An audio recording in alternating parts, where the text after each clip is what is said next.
Hi there, Jason again from FG4K, and we're off to lesson number 4. So we're going to start today by learning how to read some chords and play those chords. So reading chords can be a bit tricky.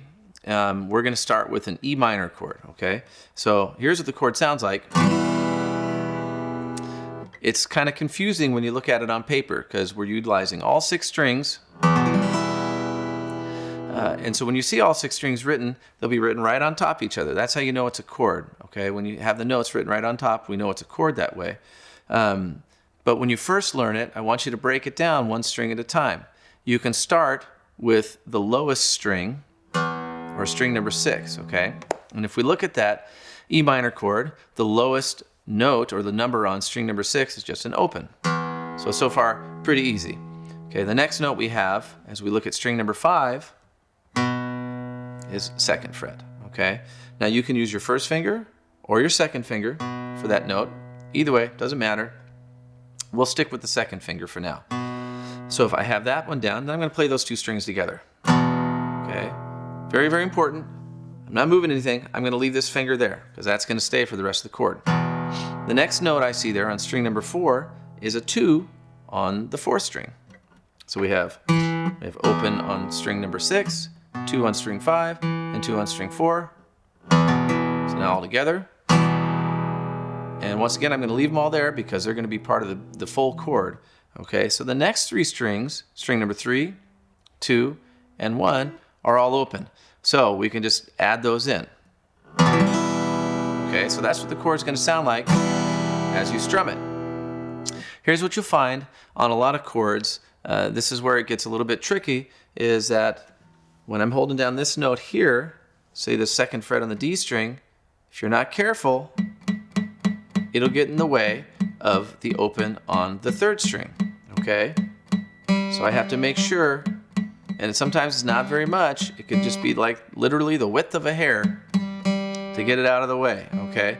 So if you hear this, the tendency for most people is they want to hit it harder to make it ring out. It won't work, okay? So we want to make sure that we just shift that hand a little bit just to get it out of the way.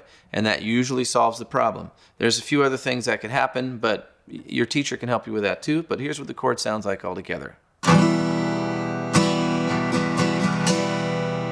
Okay, so next chord that we're going to transition right into an E major.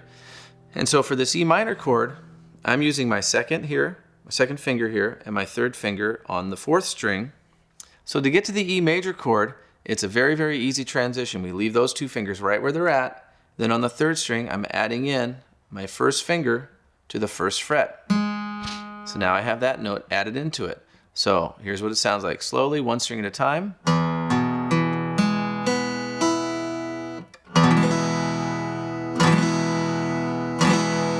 Okay?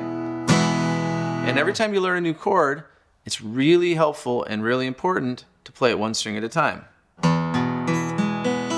Because if I don't, I can play the chord, it might sound okay, but I can play it 1 string at a time and hear muted notes that I didn't hear when I played it as a chord. So always doing 1 string at a time first, okay?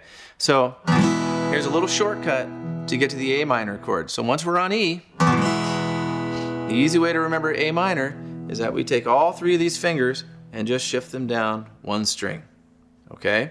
Now for the A minor chord, we don't play string number 6. We could, but we typically don't, okay? So we're going to play starting from string number 5. Once again, we're going to play them 1 string at a time to make sure we don't have any muted notes. And that's what the A minor sounds like. Now, from here, we can go to an A chord a couple different ways. We can take the 1st finger off and put the pinky, the 4th finger, on the 2nd fret of the 2nd string. Now this fingering using 2, 3, and 4 isn't typically what you would learn first, but it's a helpful way to remember how to get to that chord at least. The other way is just to reset everything, and then we have 2 on the 4th string, 2 on the 3rd string, and 2 on the 2nd string. So those 3 will all be the 2nd fret. And once again, we play 5 strings. Okay? And so, once again, always playing 1 string at a time. So we have E minor, E major, A minor, and A major. Now when you look at a chord as it's written on paper, if it just says E or A, we assume it's major, okay? And it is major. So if you say play an E chord, you play an E major.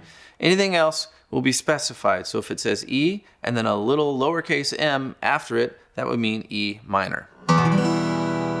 So those are some basic chords to get used to.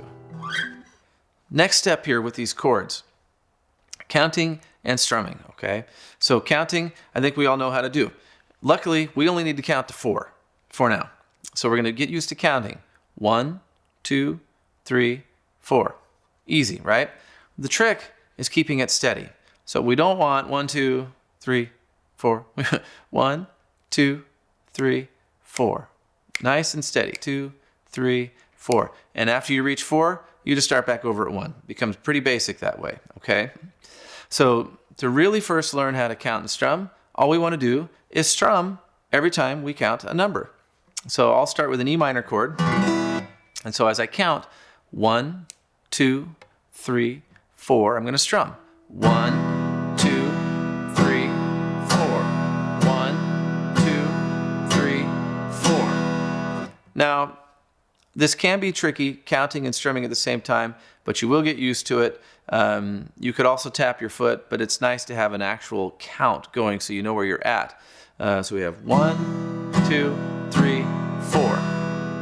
And then the next step in that counting is maybe counting on the upbeat, what's called the upbeat, which we'll talk about a little bit more later. But if this is just too boring, we can say 1 and then and 2 and 3 and 4 and 1 and 2 and 3 and 4 and 2 and 3 and 4 and adding in that and is just a good method to get used to sounding or hearing what it's supposed to sound like when you play twice as fast, okay? So instead of just playing 1, strum, strum, strum, we get 1 and 2 and 3 and 4 and... We're going to go back to our basic 1, 2, 3, 4 count for what comes next. And these are just called chord progressions, okay? And a chord progression is very simple idea-wise. It's just progressing from one chord to another chord. And so we're going to start with some of the new chords that we learned. We're going to start with E major to A major. And we're going to strum 1, 2, 3, 4, and then switch to the next chord. So we're going to strum on the E, 1, 2, 3, 4, then to the A, 1, 2, we're just going to go back and forth. Okay, so we have 1, 2, 3, 4, 1, 2, 3, 4, 1, 2, 3, 4, 1, 2, 3, 4. Pretty straightforward. What you will find is that even though it seems pretty straightforward, it's not super easy to make a clean transition between this chord, the E, and the A. Okay, so you might end up going like this. 1, 2, 3, 4. And then a long pause while you put down the A. 1, 2, 3, 4. And that's okay in the beginning. But to help with that, you just want to practice going from E to A. E to A. Just back and forth. Take your time. If it has to be slower, it's okay. Take as much time as you need, get to the next chord. It's better to have it a little bit slower and have all the notes nice and clean than try to go too fast, okay? Then the next progression, same idea. This time we're going E minor to A minor. So we're just going to go 1, 2, 3, 4, 1, 2, 3, 4, 2, 3, 4, 1, 2, 3, 4. And that's probably enough to keep you busy for this lesson. Have fun with those chords, and that's strumming.